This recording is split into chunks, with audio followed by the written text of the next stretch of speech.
The National Broadcasting Company takes pleasure in presenting a conversation with the most distinguished composer of music, Igor Stravinsky. With Maestro Stravinsky in his house in Hollywood is his protégé, the American conductor, Robert Kraft.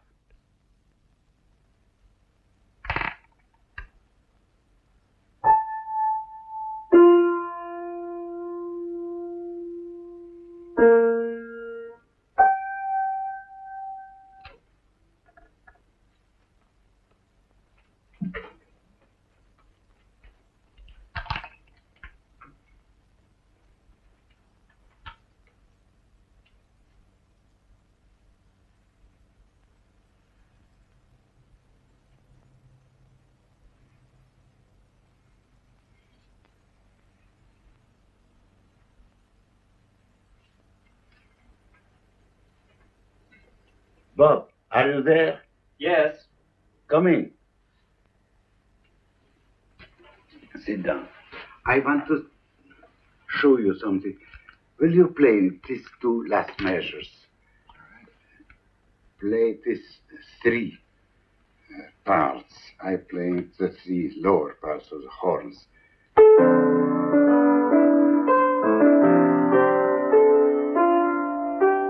No, it was not good. Once more. So upbeat. Two. No, after two. Two.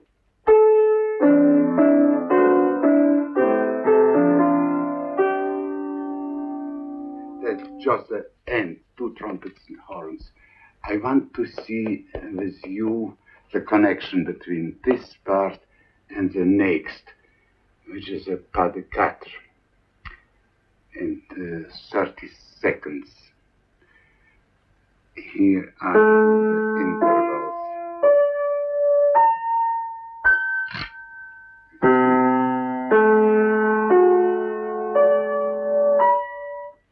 We have to touch the music, not only to hear it, because touching it, we feel the vibration of the music. It's a very important thing when you think about the Beethoven's case.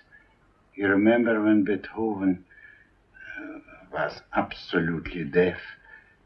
He took a stick in his mouth, like this pencil, and he played the music,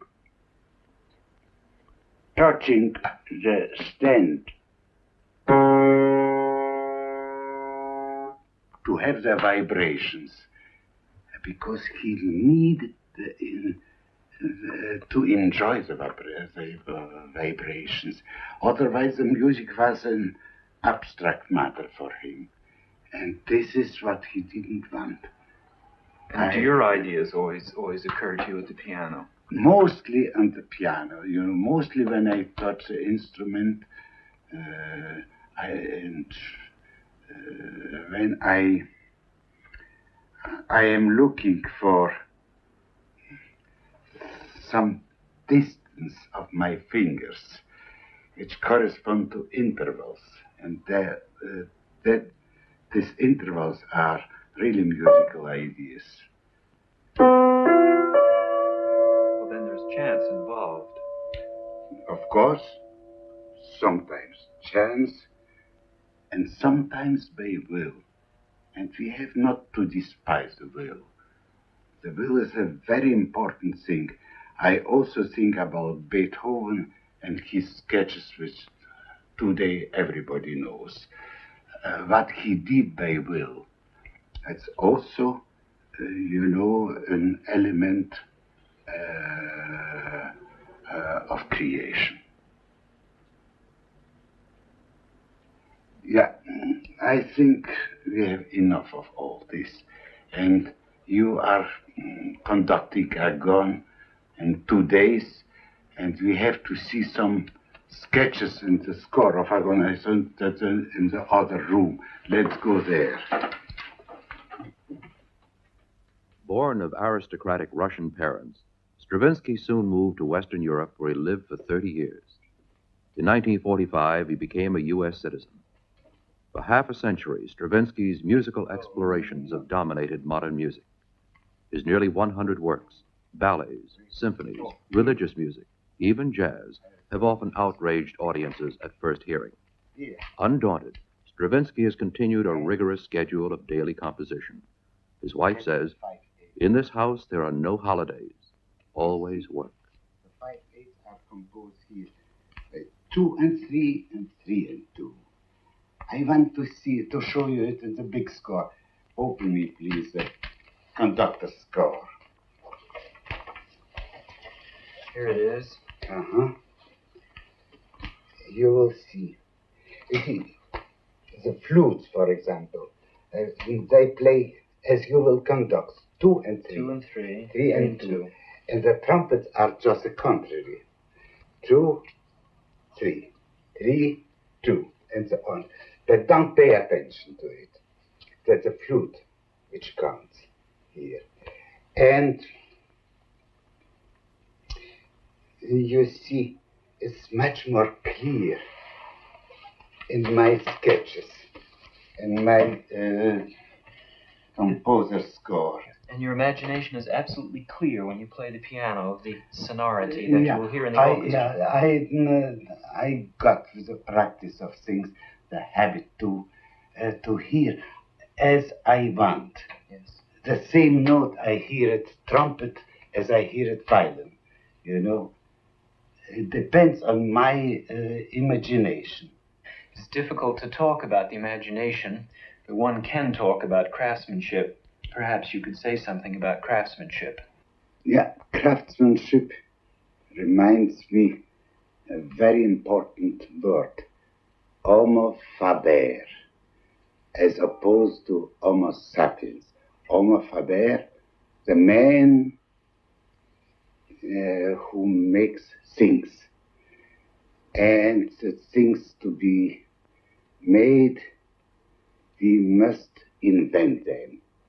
I would like to know if your first musical experiences, you were conscious that you had an inventor's attitude towards them. I remember that I played the scale on the piano. And playing the scale on the piano, I thought, after all, who invented the scale? Somebody invented the scale. If somebody invented the scale, I can change something in the scale and invent something else in the scale. And I invented, I remember, say, C, D, E. No F. I jumped to G. And an F came after the last B. You see? And somebody, an old uncle, who was came beside me on the piano, he asked me, "What are you playing? You start so decently with C, D, E, and afterwards you jump." I said, "My dear uncle, that's my invention. Let me alone." How old were you then? Oh, I was 8 years old. And you had piano lessons? Oh, yeah, I had piano lessons from 7. The regular piano lessons, I took it at 9. And it was very dull that I had to do it. And the exercises were dull, and everything seemed to me too large, you know, too big. I remember, that was just the first years of my musical life. Later, at 14 years, I took lessons. It was a lady who was maybe 19 years old, and of course, for me, that was an old maid. That I was. Of course, I was in love with this old maid, and I was desperate at love with this old maid, and I didn't know how to hide it from my mother, because the mother was always a little bit severe for these things. And I remember in one conversation when we were together at table, my father, my mother, this old maid, 19 years, and myself, and my mother said to her, to the old maid, I know Igor is in love with you, and so what? And she was very offended. There are my souvenirs of my piano career, because I always was pianist. I liked very much the piano. During this time, did you study composition at all? Not quite. I had teachers before, my dear old teacher and old friend Rimsky-Korsakov. I had a teacher, his pupil, the pupil of Rimsky-Korsakov, was always very dull. Very dull. Harmony and counterpoint. It was very, very dull. But it was 2 or 3 years. And afterwards I told when I started my lessons with Rimsky-Korsakov, he asked me, how are you advancing in harmony and in counterpoint? Very badly, Nikolai Andreevich. Very badly, because I must confess, it's very dull. It's all right, and you will do it yourself, but you have to do it. And I said that harmony doesn't interest me at all, you know, but counterpoint, very much. And he was a teacher who gave the pupil the utmost of himself, of his own knowledge. He acquired this knowledge by, by his own practice. He was not taught about music. He was a natural musician with a very fine ear and very fine memory, as you. But you are not a composer. He was a composer. Did he set you examples? Did he give you forms to compose? No, he said, don't go to the conservatory. It's not for you. I was only very glad, because I wanted him to teach me, not conservatory university. You composed under Rimsky-Korsakov's aegis about 4 or 5 works, and each one goes very, very fast and towards your own personality and your own style. And I think probably the most remarkable of those is the Fireworks. Yeah, it was performed in St. Petersburg, and it was very well performed. This huge orchestra, 6 horns and so on, very effectful. And Diaghilev was there, and he was very impressed. And immediately afterwards, he wants to ask me something. He was very, of course, very interested to do something for Diaghilev. And he asked me just to make some instrumentation of Chopin. Yes. What sort of an impression did Diaghilev make on you that first time when you saw him? As dilettante, or what did he really know what he wanted? It was a kind of Oscar Wilde. Oh, it was very elegant, very chic, and very distant. It was a dandy, very distant, and very smiling and protecting. This style. But at the same time, he knew very well what he had in mind, and he was rather elogious, you know, and for somebody who was just 24 years old or 25 years old, was very flattering, because Diaghilev was a very well-known person at this moment, and he had his scandals with the imperial opera and imperial director of the opera and so on, because of Nijinsky and all this. It was a very interesting period, I must say, and I was flattered and very happy to do it. How did it come about that after that, then, that you wrote The Firebird for him? Because after this season, this was the season of spring in Paris, spring 1909.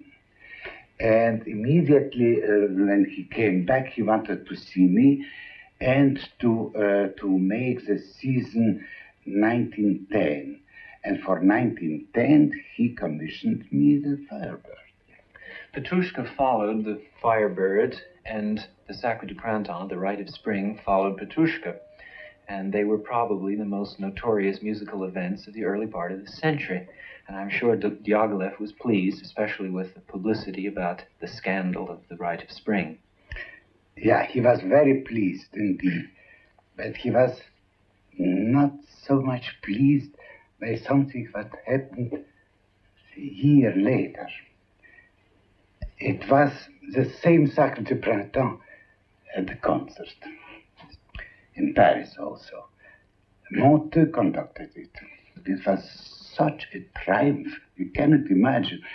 The public took me, raised me on the arms and went in the street, and I saw a mass of police protecting me. It was really a very big triumph, this moment. And Diaghilev was furious, because the triumph was not in his ballet, but in an organization. And it was a pure jealousy. And so I tried to smooth the whole thing by telling him that I will give him, for the next season, my new opera, the Rossignol. And so it was in 14. And he performed the Rossignol. We went to London. We performed it in London. I came back to Switzerland, and little by little we formed a kind of group of painters around us, and a group of friends like Cocteau. Who else? It was Picasso, of course. He did this portrait of you at that time. Yeah, exactly. Now, a little bit later. 1917. Yeah. After the First World War, your interest in folklore declined, and you showed a new interest in the forms of sonata, of fugue, of canon, of the 18th century especially, but also of earlier centuries. Of course. I must say that I was not the only one. It was so many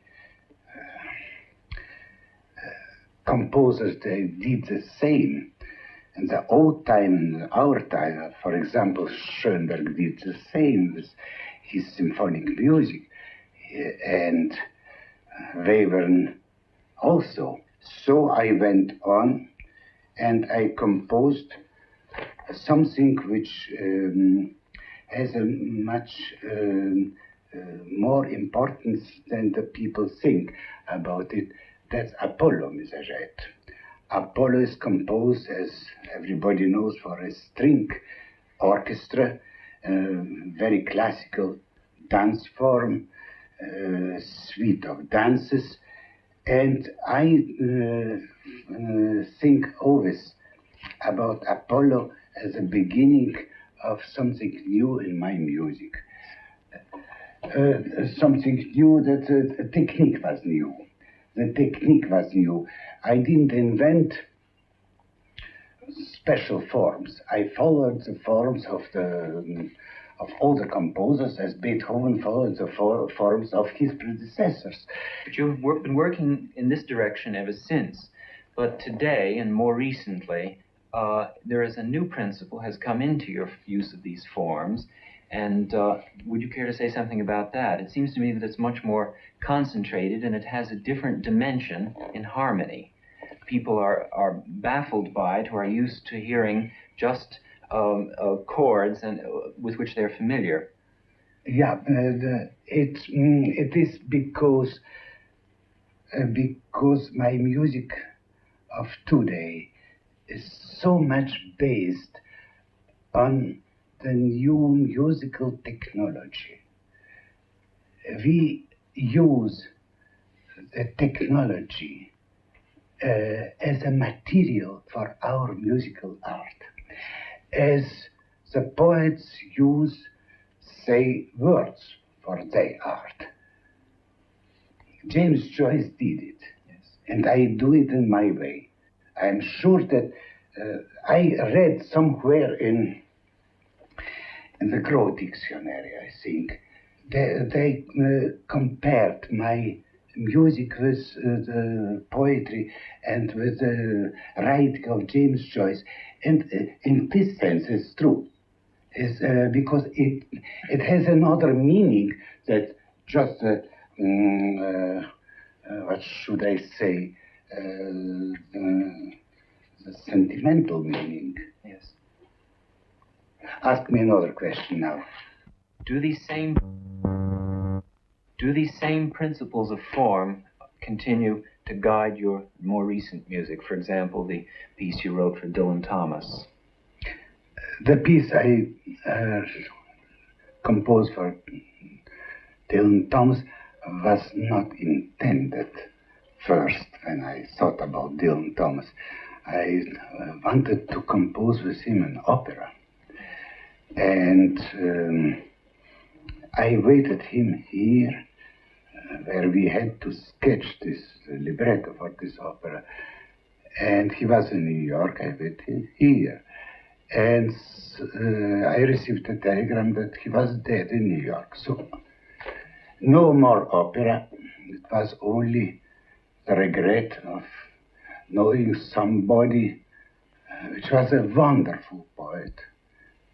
And I always have his portrait with me, because I loved him very much. And so I composed a piece of music in his memory. I was very sad. I don't know if the music translated this sadness.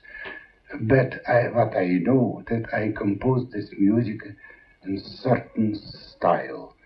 And this style was very close to the principles which guide me today. And these principles are based on a certain discipline. The discipline of, as we hear very often today, is a word raw, serial music, and so on. And it was naturally a quite different approach with this principle of series as what I did before. And the people thought that it was very dissonant. Why is it that every new work of yours arouses a certain protest from the public?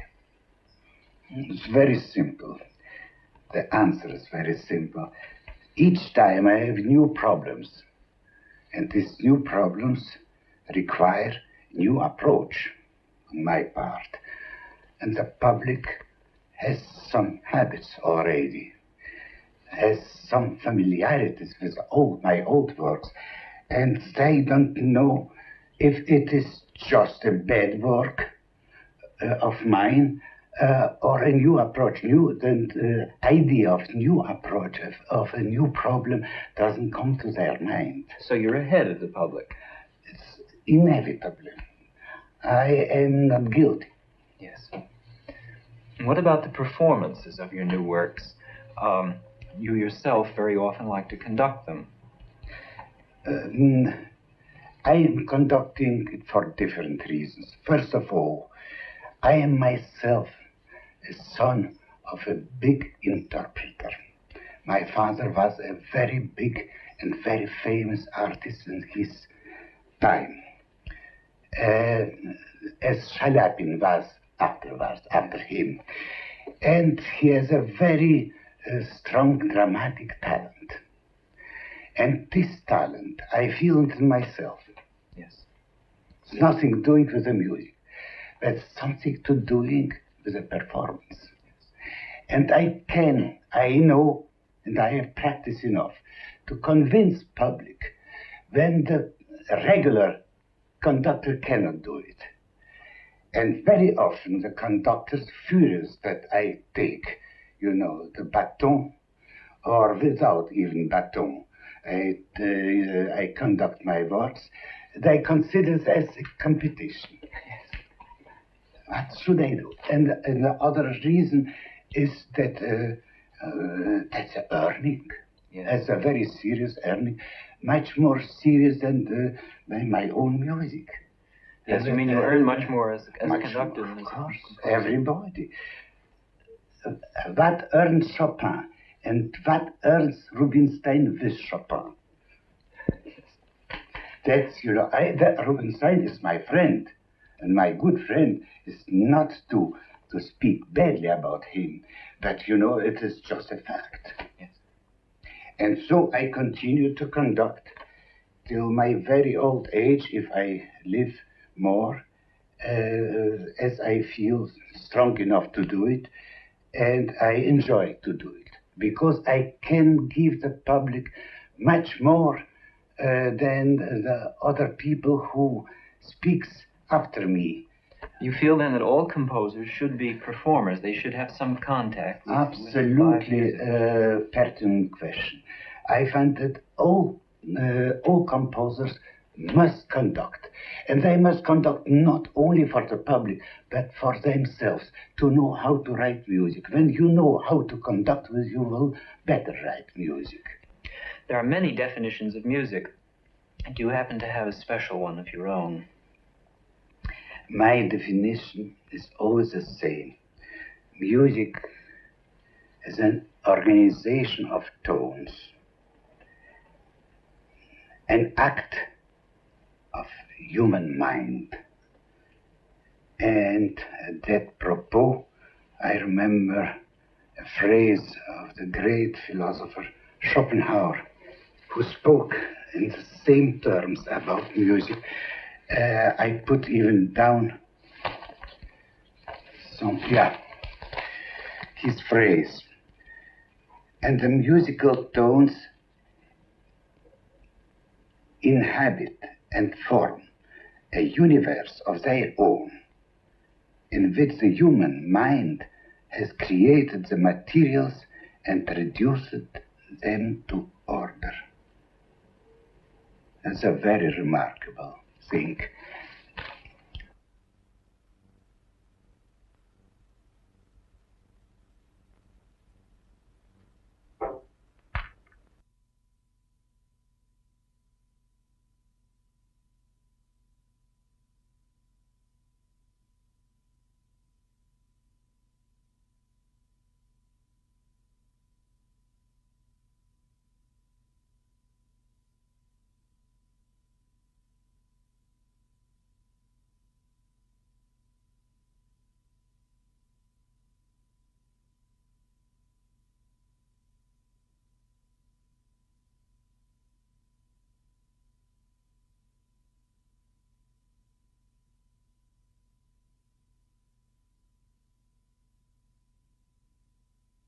The National Broadcasting Company filmed this conversation with Igor Stravinsky on the eve of his 75th birthday.